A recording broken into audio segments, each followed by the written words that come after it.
It's my pleasure and opportunity to introduce our keynote speaker, Bill Gates. And I love Bill's new title, which is co-founder of the Bill and Melinda Gates Foundation. That's a terrific title. As you know, the foundation is a major player in supporting a strategic array of initiatives aimed at closing some of the graduation gap, transforming our high schools, advancing the goals of improving our pipeline of young people for through college and work and so forth. The Gates Foundation is working on throughout hundreds of communities, a large number of states to help reinvent our schools, create new alternatives for students at risk, and to raise expectations for students and educators. Please join me in welcoming who is now one of the world's leading philanthropists, who fortunately has this as one of the important topics on their agenda, and I think that's a great thing for the United States. It would be a great thing ultimately for the world. Bill?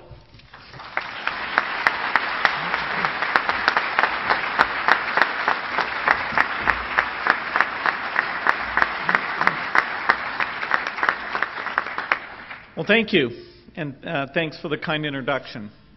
I also want to thank you, Governor Warner, and your fellow governors for your leadership in hosting this education summit on America's high schools. It is rare to bring together people with such broad responsibilities and focus their attention on a single issue. But if there is one single issue worthy of your focused attention, it is the state of America's high schools. Many of us here have stories about how we came to embrace high schools as an urgent cause. Let me tell you that story for myself and my wife, Melinda. Everything we do in our foundation is designed to advance equity. Around the world, we believe we can do the most by investing in health, especially in the poorest countries. Here in this country, we've decided we can do the most by helping to improve the education system. It was some years ago when Melinda and I were really trying to pick our themes and exploring where we'd go in philanthropy, that we heard many compelling stories about how financial barriers were keeping minority students from taking their talents to college and making the most of their lives. That led to one of the largest projects for our foundation. We created the Gates Millennium Scholars, which is a program to ensure that talent and energy meet with opportunity for thousands of promising minority students who want to go to college. Many of the scholars come from tough backgrounds, and they could bring tears to your eyes with their hopeful plans for the future. They reinforced our belief that higher education is the best possible path for promoting equality and improving lives in America. Yet the more we looked at the situation, the more we came to see that there's more than one barrier to college. There's the barrier of being able to pay for college, but there's also the barrier of being prepared for college. When we looked at the millions of students that our high schools were not preparing for higher education, and we looked at the damaging impact that has on their lives, we came to a painful conclusion. And that is that America's high schools are obsolete.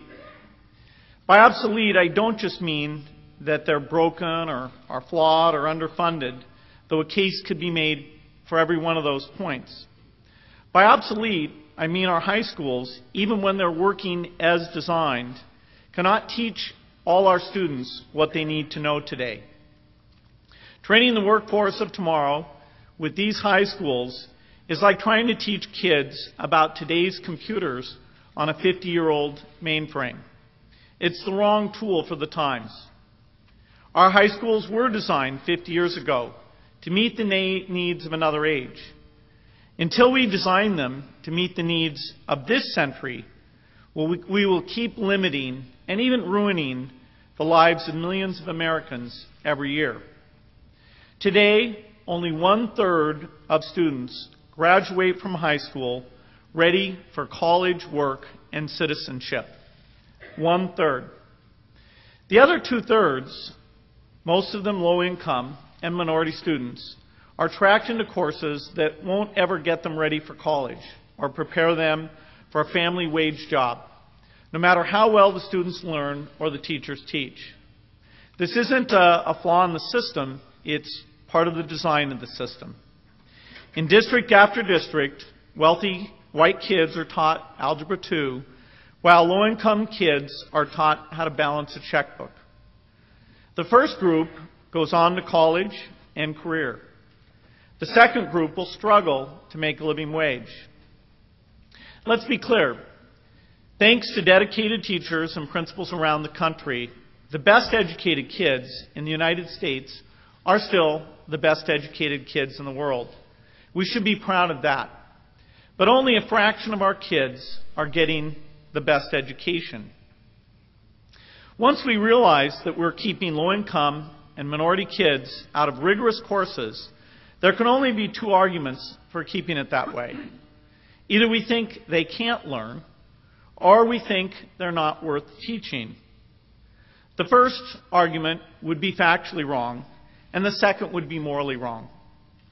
Everyone who understands the importance of education, everyone who believes in equal opportunity, everyone who's been elected to uphold the obligations of public office should actually be ashamed that we are breaking our promise of a free education for millions of students.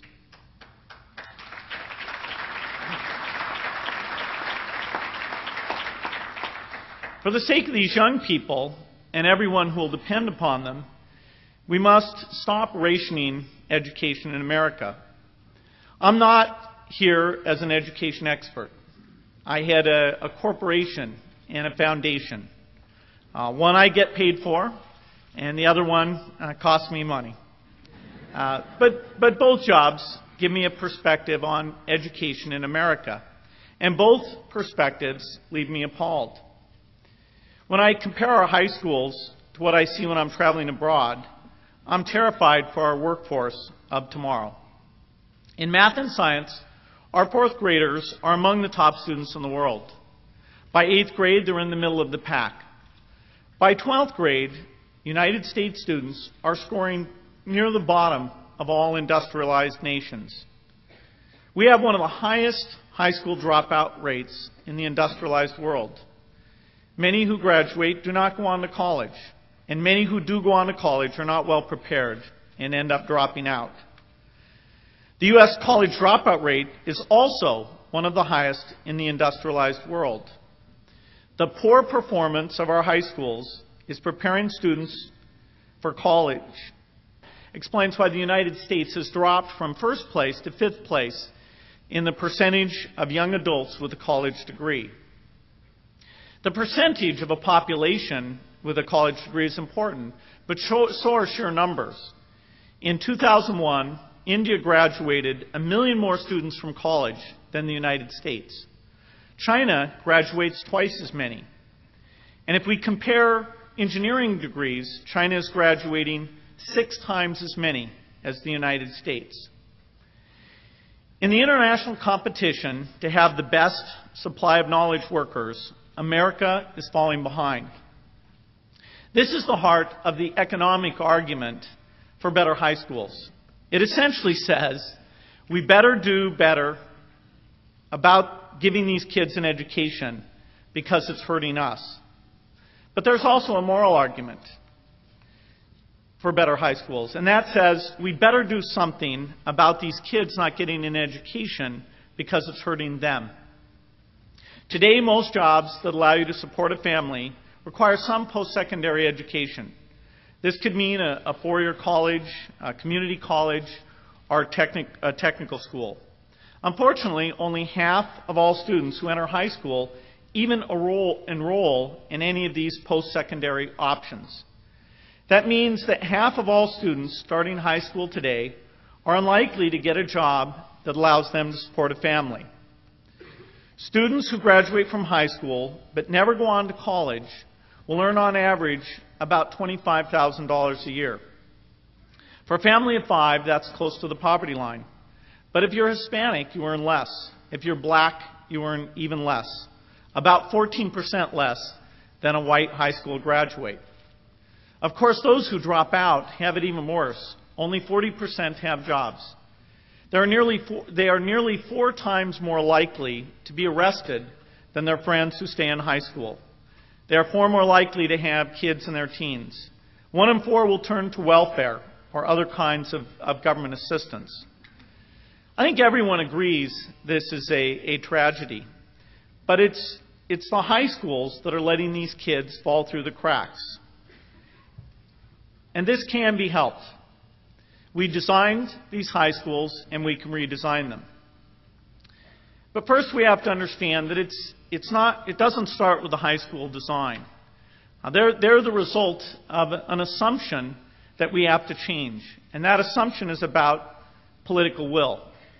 Elected officials have not yet done away with the idea underlying the old design.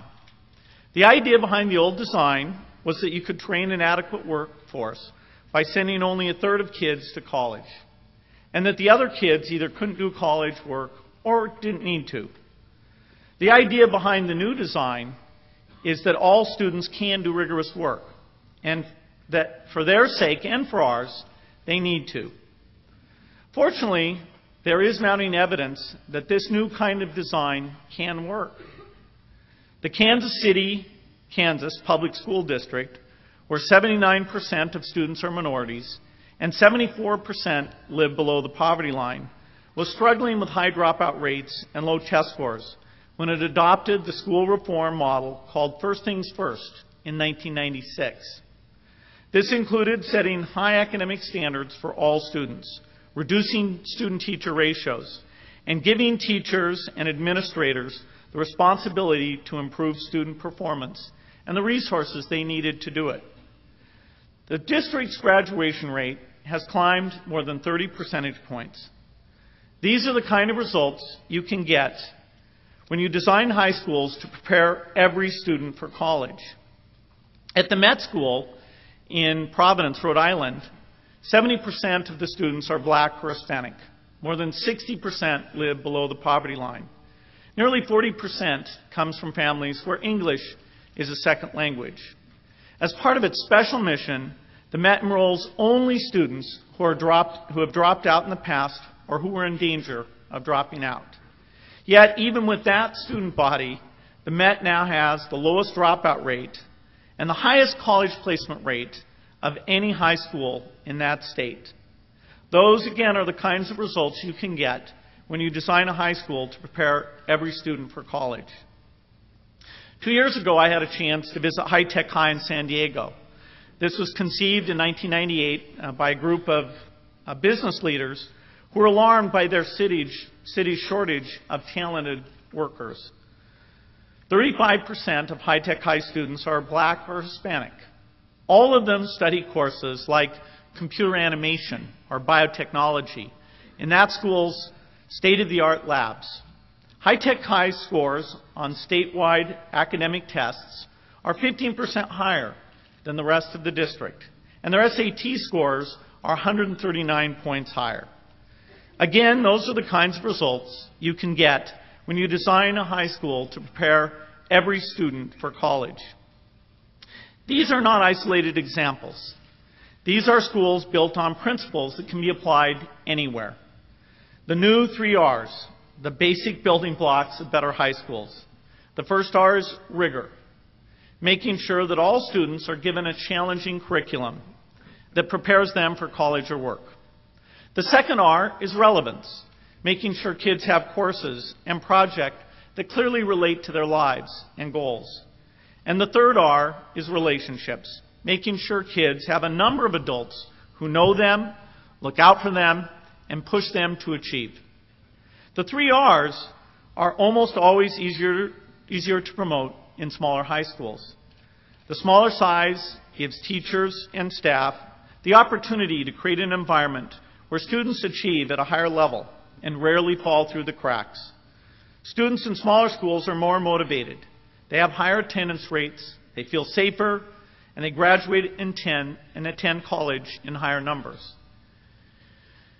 Of course, the success of individual schools is not the answer to this crisis. We have to be able to make systems of schools that work for all students. For this, we need a number of things. We need stable and effective governance. We need equitable school choice. We need performance-oriented employment agreements. And we need the capacity to intervene in low-performing schools. Our foundation has invested nearly $1 billion so far to help redesign the American high school. We are supporting more than 1,500 high schools, about half which are totally new, and the other half are existing schools that are being redesigned. In Chicago, there's a plan to open 100 new schools. In New York, there's a plan for opening 200. Exciting redesign work is underway in Oakland, Milwaukee, Cleveland, Boston, and many other locations. This kind of change is never easy, but I think there are 3 steps that governors and CEOs can take that will help build the momentum for change in our schools. Number 1, we should declare that all students can and should graduate from high school ready for college, work, and citizenship. It's hard to respond to a 9th grader's mother who asks, my son is bright, why can't he take algebra? We all have to ask ourselves how to become advocates for having the answer that every child can take the courses that prepare them for college.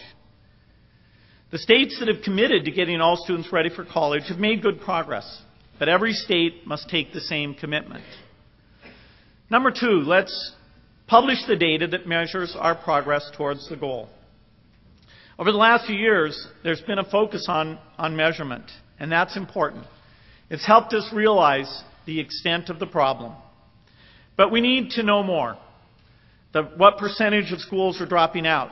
What percentage are going on to college? And we need this data broken down by race, by income. The idea of tracking low income and minority kids into dead-end courses is so offensive that the only way the practice can survive is if it's hidden. That's why we need to expose it. If we are forced to confront these injustices, I believe we'll end them. Number 3, we need to turn around failing schools and open new ones. If we believe all kids can learn, then when students don't learn, the school must change. Every state needs a strong intervention strategy to improve struggling schools. This needs to include special teams of experts who are given the power and resources to turn things around.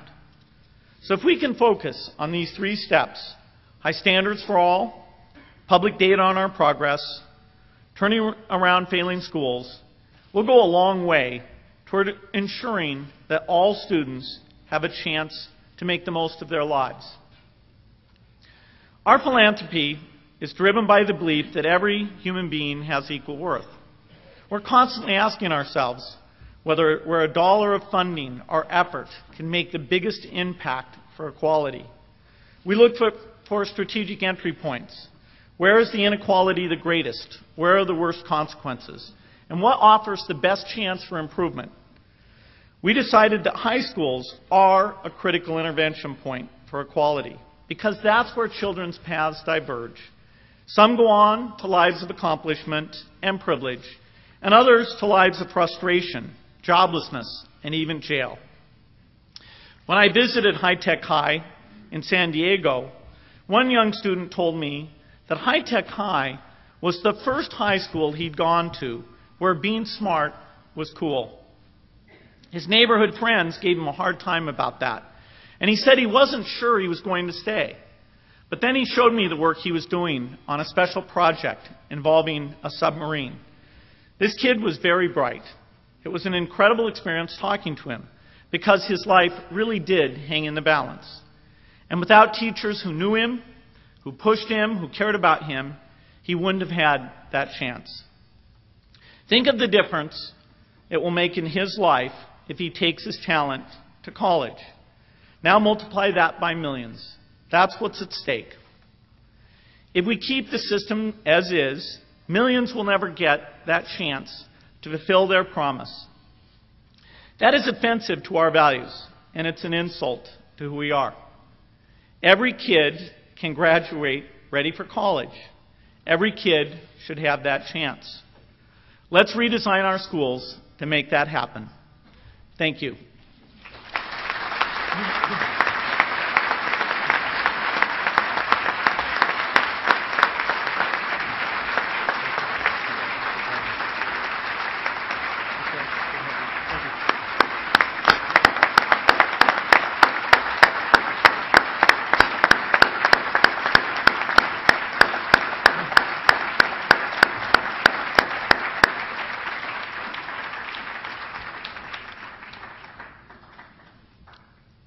Not only a powerful message, but also a powerful prescription. And on behalf of all of the participants in this National Education Summit on high schools, again, Bill Gates, thank you and your wife, Melinda, for what you're doing to make that dream a reality. Thank you.